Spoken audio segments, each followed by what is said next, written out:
Bismillahirrahmanirrahim. Assalamualaikum warahmatullahi wabarakatuh.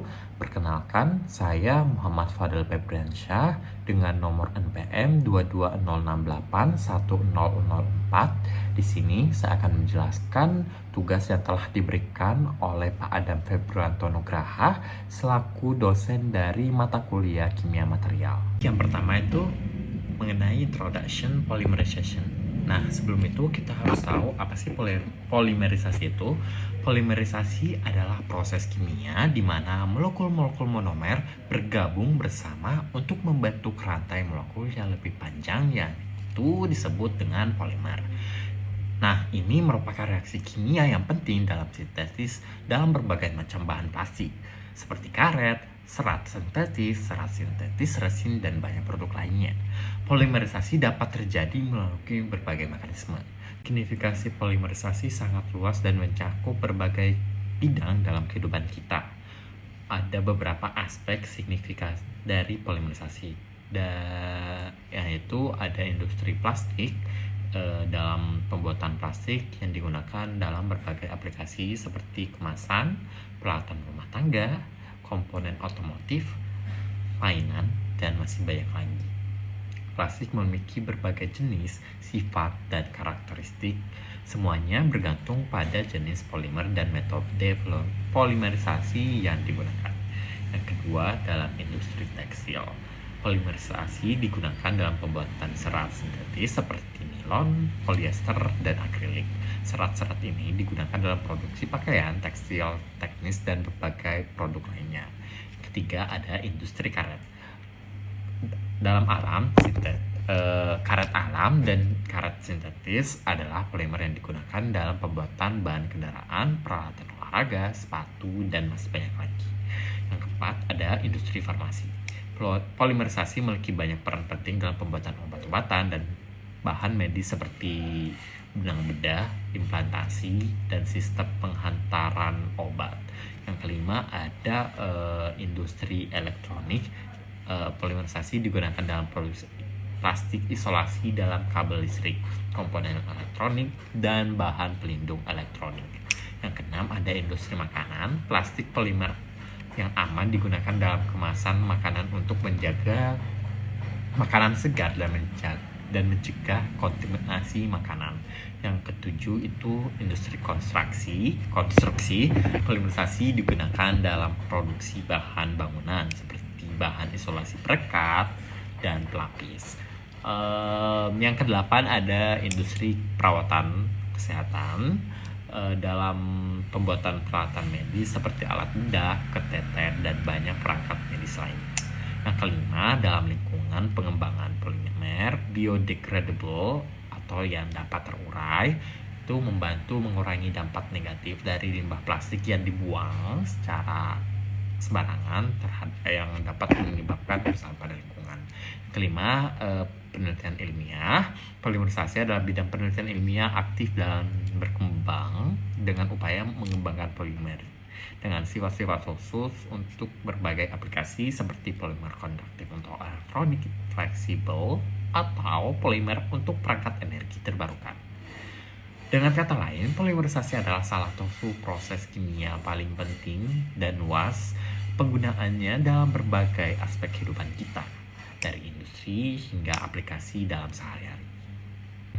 Selanjutnya itu tipe secara umum. Aku akan jelasin tentang tipe dalam polimerisasi. Nah, dalam polimerisasi itu dalam kinetik terbagi atas dua secara umum, yaitu step growth dan chain growth atau addition polymerization. Nah, untuk step growth dan chain growth ini terbagi lagi. Untuk step growth sendiri terbagi atas polyaddition dan polykondensasi.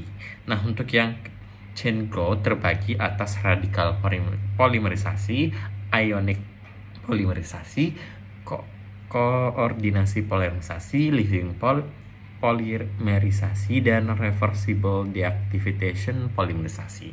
Nah, untuk yang gambar di sebelah ini, yang di bagian paling bawah itu propagation mechanism, dan yang di atas itu step growth dan chain growth itu kinetic. Step growth versus chain growth. Step growth seperti namanya, dia bertahap. Bertahap bagaimana? Contohnya itu monomernya dari 1 ke 2, 2 ke 4, 4 ke 6, dan begitu seterusnya. Step by step gitu. Untuk chain growth sendiri, itu polimerisasinya satu-satu. Seperti dari 1 ke 2, 2 ke 3, 3 ke 4, dan seterusnya juga. Untuk perbedaan yang signifikan, aku akan jelasin berikut. Step growth itu tumbuh seanteromatrix. Untuk chain growth sendiri tumbuh di ujungnya dulu. Nah, selanjutnya pada step growth monomernya hilang di awal reaksi. Pada chain growth monomer masih tertinggal karena belum dapat reaksinya. Untuk step growth similar step, untuk chain growth harus diinisiasi, propagasi, terminasi, hingga chain transfer. Pada step growth, Avogadro molecular weight pelan-pelan, tergantung stepnya, sehingga low conversion derajat perubahannya. Untuk chain growth itu backbone, jadi langsung gitu, langsung terbentuk dan satu nyambung gitu. Selanjutnya step growth tidak terminasi, tidak perlu diakhiri. Pada chain growth perlu terminasi. Pada step growth tidak perlu inisiator. Pada chain growth butuh inisiator pada proses polimerisasinya. Nah, tadi aku banyak jelasin mengenai istilah-istilah seperti inisiasi, propagasi, terminasi, dan lainnya. Jadi, dalam proses polimerisasi, inisiator adalah zat kimia atau komponen yang digunakan untuk memulai atau memulangkan reaksi polimerisasi dengan melepaskan energi atau molekul aktif yang dapat memulai penggabungan monomer menjadi polimer. Inisiator biasanya digunakan dalam polimerisasi adisi, di mana monomer-monomer dengan ikatan rangkap atau double bond membentuk polimer. Selanjutnya ada propagasi. Dalam polimerisasi adalah tahap kedua dari 3 tahap pada polimerisasi radikal bebas. Tahap propagasi adalah tahap di mana terjadi pemanjangan rantai polimer dengan penambahan molekul monomer untuk membebaskan radikal dan membentuk makroradikal baru. Tahap propagasi ini sangat penting karena menentukan tingkat polimerisasi, massa molekul polimer, struktur rantai polimer, dan derajat percabangannya.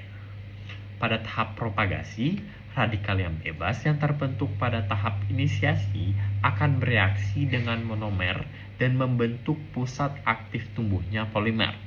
Tahap propagasi akan terus berlangsung jika terdapat ion karbonion dan senyawa dengan ikatan rangkap sebagai monomer.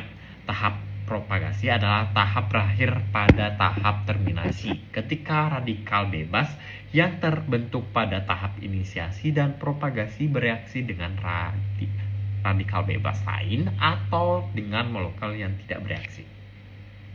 Kemudian ada terminasi. Terminasi adalah tahap terakhir dalam reaksi polimerisasi berantai atau chain polymerization. Seperti polimerisasi adisi, ini adalah tahap di mana reaksi berantai dihentikan dan rantai polimer yang tumbuh berakhir. Ada 2 mekanisme terminasi yang umum dalam reaksi polimerisasi yang berantai, yaitu terminasi berpasangan dan terminasi tidak berpasangan. Materi yang ketiga adalah inisiator pada chain growth. Inisiator pada polimerisasi memiliki peran penting dalam memulai reaksi polimerisasi dengan membentuk radikal bebas. Ada beberapa peran inisiator pada polimerisasi, yaitu yang pertama, memulai reaksi. Inisiator digunakan untuk memulai reaksi polimerisasi dengan membentuk radikal bebas yang akan bereaksi dengan monomer dan membentuk pusat aktif pertumbuhan polimer. Yang kedua, mengontrol laju reaksi. Konsentrasi inisiator dalam reaksi polimerisasi sangat mempengaruhi laju reaksi dan sifat polimer yang terbentuk. Dengan mengontrol konsentrasi inisiator, laju reaksi dapat diatur sehingga menghasilkan polimer dengan sifat yang diinginkan. Yang ketiga, menentukan sifat polimer. Jenis inisiator yang dapat digunakan dapat mempengaruhi sifat polimer yang terbentuk. Misalnya, inisiator tertentu dapat menghasilkan polimer dengan massa molekul yang lebih tinggi atau dengan sifat mekanik yang lebih baik.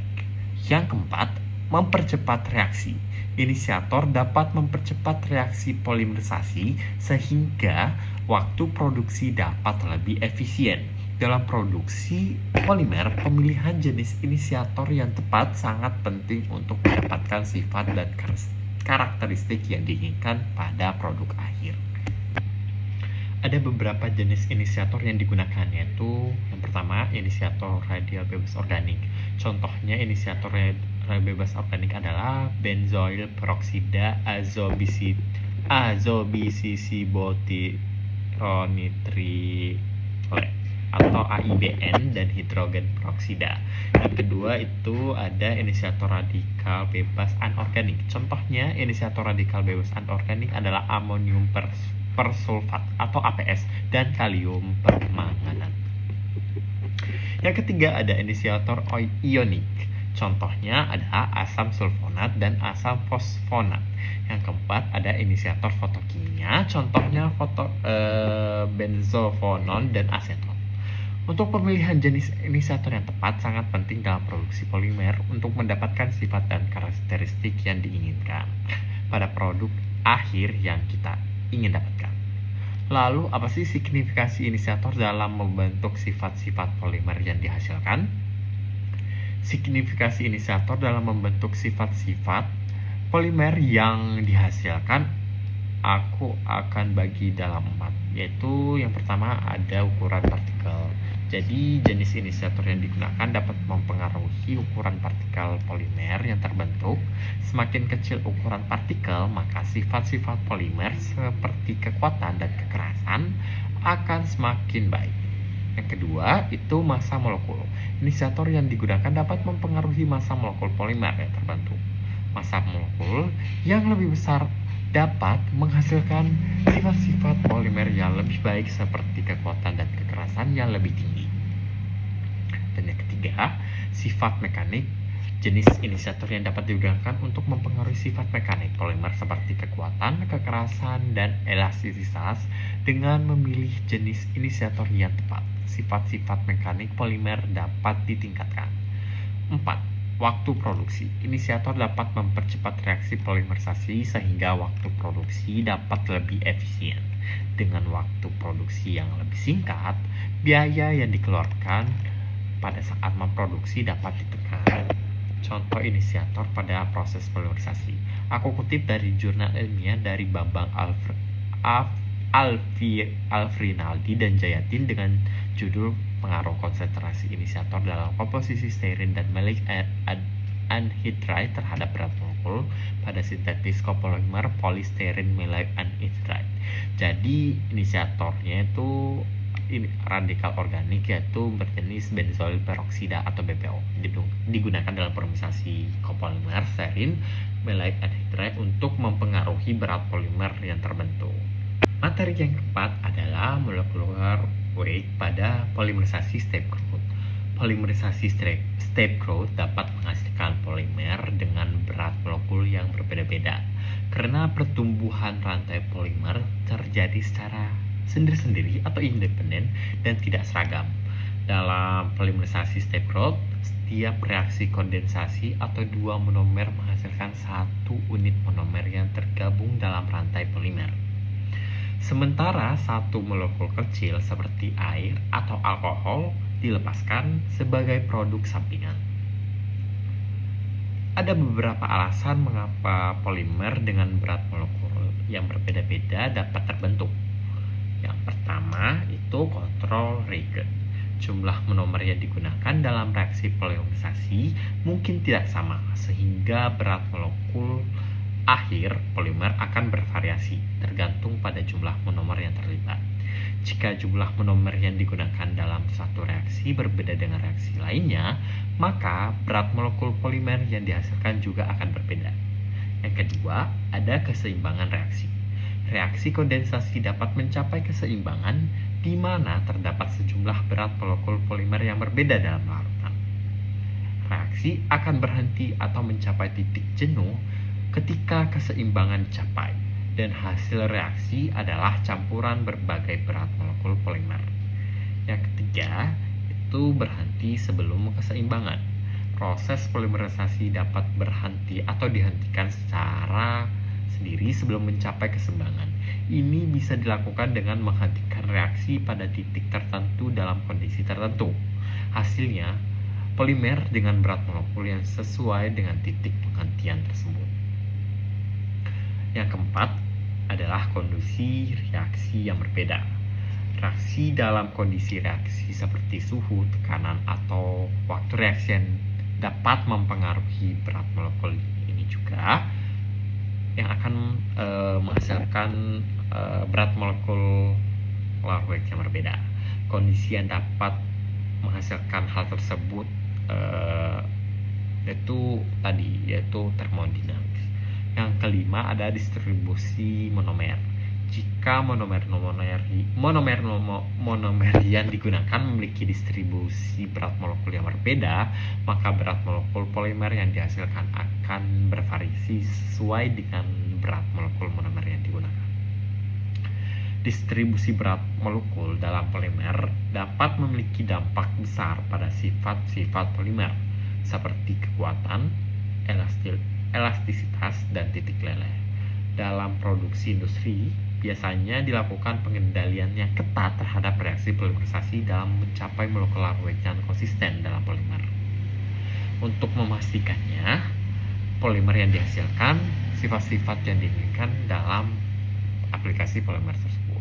Dari yang terakhir ialah application based on polymerization type.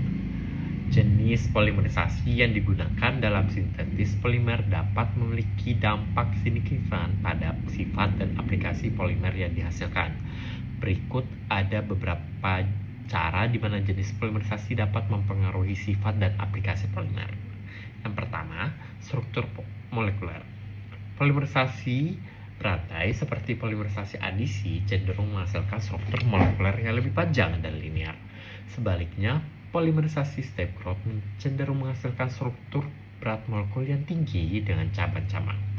Ini mempengaruhi sifat polimer seperti kekuatan, elastisitas, dan titik leleh. Polimer dengan struktur berantai seringkali lebih elastis, sedangkan polimer dengan struktur berat molekul tinggi dapat lebih keras dan lebih kuat. Yang kedua ada berat molekul. Polimerisasi berantai biasanya menghasilkan polimer dengan berat molekul yang lebih tinggi daripada polimerisasi step growth. Berat molekul yang lebih tinggi cenderung memberikan kekuatan dan ketahanan yang lebih baik, sehingga sering digunakan dalam aplikasi yang memerlukan ketahanan, seperti serat dan kemasan plastik. Polimer dengan berat molekul yang lebih rendah dapat lebih cocok untuk aplikasi seperti pelapisan dan cat. Yang ketiga, tingkat cabang. Polimerisasi step growth dapat menghasilkan polimer dengan tingkat cabang yang berbeda, tergantung pada jenis monomer yang digunakan. Tingkat cabang dapat mempengaruhi sifat rheologi atau aliran polimer, kekuatan, dan kegunaan dalam proses manufaktur. Cabang yang tinggi dapat membuat polimer lebih elastis, sedangkan cabang yang rendah dapat membuat lebih keras dan rapuh.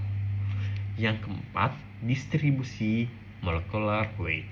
Polimerisasi step growth seringkali menghasilkan distribusi berat molekul yang lebih lebar daripada polimerisasi berantai.